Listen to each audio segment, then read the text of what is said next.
Okay, so for practice problem 4, we have Emmett. He solved it. He determined that R is 9. Is he correct?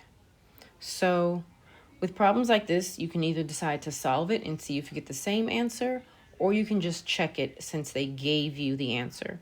I tend to check if the number's not too big. 9 is not very big, so I'm going to plug it in.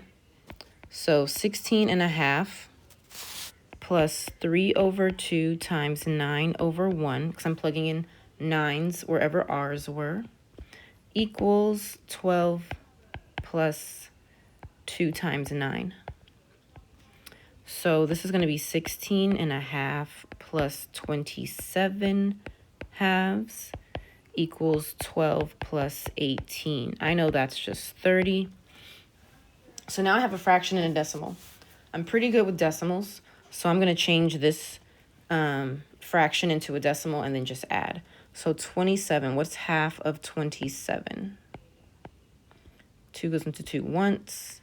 2 goes into 7 3 times with 1 left over. So that's 13.5. So this becomes 16.5 plus 13.5, 10, 9, 10. So I get 30 equals 30. So Emmett is correct. On the next slide, I think you have to explain that, but I don't have it here. So I'll just write it on this slide and you can type it in on the next. So Emmett is correct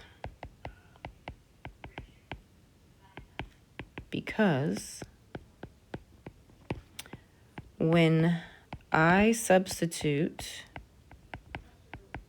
9 for R, I get 30 on both sides.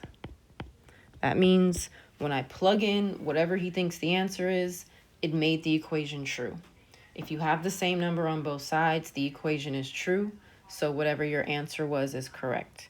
If you were to get 29 equals 30, then Emmett would be wrong, okay? But since we got the same number on both sides, Emmett is correct.